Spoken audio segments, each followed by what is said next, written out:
Welcome to Nifty 50 Photographers. Today I'm going to talk about the different drive or shutter release modes that are on your camera. If you've been following this series of beginners photography tutorials, then thank you and welcome back. If you're new to this channel, I'm Richard Gill and I'm a professional photographer, and on here I provide free photography training for beginners, especially if you're a bit older like me, those of us who've got a bit of grey in our hair, or maybe not much hair left at all. I post weekly videos every Friday showing you how to better understand your camera, how to compose and edit your photos. So if that sounds like you, then hit the subscribe button and join our community.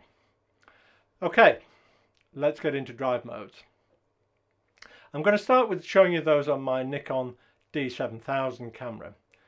As on a DSLR you have one more option in particular because it has a mirror. Now you select the drive modes from this button, which is here on the top, and I have a choice of S for single, CL for continuous low, which is a few frames per second, CH continuous high, which is several frames a second, Q for quiet, a timer, a remote, and a mirror up option. Let's go through them. S is for single shot, and you would use this for stationary subjects, things that aren't moving, landscapes, architecture, interiors and portraits, for example. Although I have a top tip about another mode that I use for portraits, which I'll explain in a moment. The next moment is continuous low. Sorry, the next setting is continuous low. And right next to it is continuous high. So both of these are continuous. It's just going to adjust the number of frames per second. And this is sometimes called burst mode. Now you might only have continuous, no choice between a high and a low. But this is going to take several shots a second, and it will depend on your camera just how many that is. In low mode, typically 3 frames a second, and in the higher modes, something like 7 to 10 frames a second is typical. Now, on my Nikon, in the continuous low mode, I can actually set the number I want between 1 and 5. Now I would choose this CL mode for slower moving subjects, people walking, and the CH mode for fast moving subjects like vehicles or people doing some quick action. So here is an example. Now Obi's not a big fan of water, and he was very reluctantly crossing this bridge. He's walking quite slowly, so taking them at 3 frames per second is quite adequate for this. Now on the other extreme, in this example, here is a jet that is just taking off. Now because the action is a lot faster, I'm taking this at 7 to 10 frames a second because I need to capture the action. And here's another example. This is a group of people at a wedding, and I asked them to jump for joy. And by shooting a burst of photos at high speed, that's the 10 frames per second, I was able to get this shot. Now while we're talking about portraits, my top tip is to use that continuous slow mode for portraits, and especially group portraits, because people move and they blink, and if you've taken a few shots at the same time, you give yourself a good chance of getting one where nobody's blinking and getting that good shot. Now there's one other issue you need to be aware of when you're thinking about how many frames a second you're going to get, and that's determined by the memory card you are using. This is the kind of card I use, and I'll put an example to that in the I'll put an example link to that in the description below. But the faster the card, the faster the camera can write to it.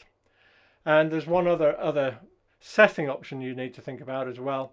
If you've got distortion and noise reduction options, and you really want to get the fastest frames per second, then you should turn those off too. Now, one other point that not a lot of other people realize is using the continuous option for when they want to take bracketed photos.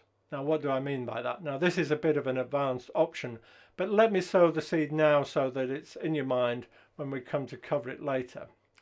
There are occasions where you want to take several shots of the same scene at different exposures, all taken from the same position. And this is called bracketing. And this normally involves taking 3 or 5 shots together, one of them at the correct exposure, then 1 or 2 that are overexposed, and 1 or 2 that are underexposed. And then you blend these together for a perfectly exposed photo at the end. And the reason you would do this is because you might be taking a picture of a scene that's got some very bright areas in it and some very dark areas.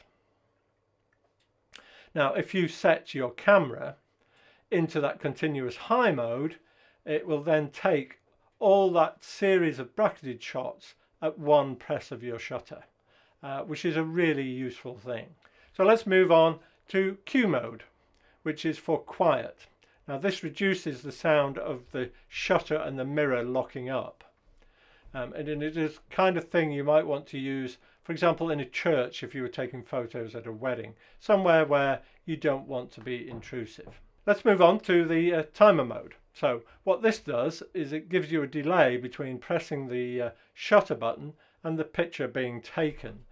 And this is great for taking things like selfies where you want to include yourself in the picture. So let's take a selfie to show you how that's done now. So I press the shutter. There's now a 5-second delay. The light comes on, it's active and it blinks. And just before the shot, the light actually goes steady. And bang, there we go. I've got my selfie. Now, the other reason you do this is also to reduce camera shake. So if you were taking exposures where your shutter is open for a long period, so that's a few seconds, you've probably got your camera set on a tripod as well. So like a landscape photograph of a waterfall, then you can set the delay to 2, 5 or 10 seconds, whatever you feel is necessary. But as you press the shutter, you will make the camera do a bit of shaking. And by introducing that delay, you allow the shake to settle down and dissipate. So you get that perfectly sharp photo. Now, next is the remote option. And this is another way that you would eliminate camera shake. But it gives you the advantage of you know exactly when the shot was taken because it's the very moment that you press the button on your remote control. Now, this can be a wired remote control like this one, or alternatively a wireless version like this. And of course this is great for, again, things like selfies, but it also gives you more freedom to move around from your camera. Now, you don't have to use your camera's own brand remotes. You can buy cheaper third-party options like this, and I'll put a link in the description below to some I've used. And here's an example of a shot that was taken by putting the camera inside a washing machine, and then I used the remote control to trigger it when Obi stuck his head in. I threw a few treats in, he puts his head in, and I press the shutter button. And in this next photo you can see actually the wire from the remote just coming out through the washing machine door. Now finally there is this mirror up option. And this is another method for reducing camera shake because, believe it or not, that little action of the mirror locking up can cause a bit of shake and vibration. And this is used especially when you're doing close-ups, macro photography, and we'll cover that in a later tutorial. But by locking the mirror up, you reduce that tiny bit of camera shake. Now let's have a look at what happens with the Sony A7 III. Now this is a mirrorless camera, so you don't have the same options. You certainly don't have a mirror up option, of course. Now broadly speaking, you still get similar options, so you get single, continuous, which in this case is in high, mid, low and high plus, a self-timer option in 10, 5 and 2 seconds. And then I get a continuous shot option with the self-timer. So here I've got a 10-second delay and the camera then takes 5 images.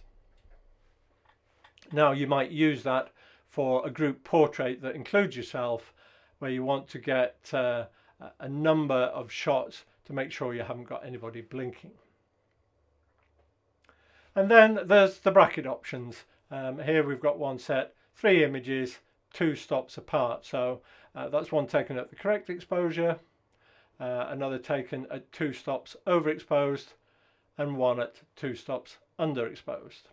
Now, as the Sony is a much newer camera, instead of using a remote control, what it can also do is use an app on a phone or an iPad.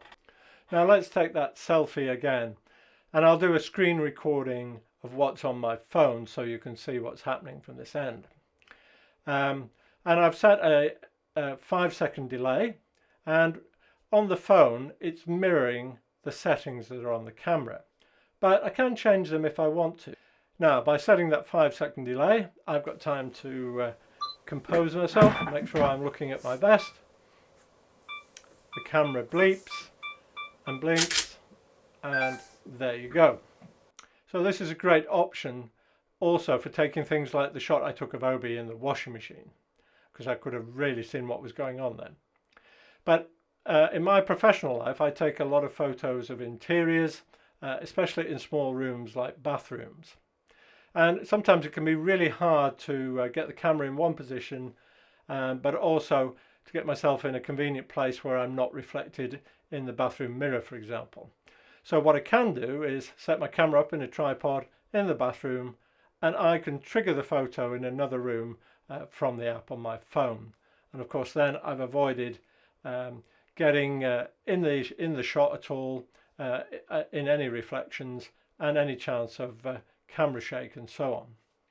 So the two real main options are single or continuous, and those are the main options that you're going to be changing between. And if you want a rough rule of thumb as to which one to use, then if you're thinking of using aperture priority, you probably want that single shot drive mode. But if you're choosing the shutter priority, then switch to continuous, because you probably want to take several frames at the same time. Now, if you did enjoy the video, do hit the like button, and do tell your friends. Make sure you subscribe to the channel if you want to see more. And if you have any questions or want to share some of your photos or want some feedback on them, you can join the Nifty 50 Photographers Facebook group. Post your photo with the questions, and I'll do my best to help you and answer them there. I'll put a link to the group in the description below. Do let me know if there are any other topics you'd like me to cover in this by putting that in the comments. Do come back and join us next time when I'll be explaining white balance and colour temperature. I'll see you then.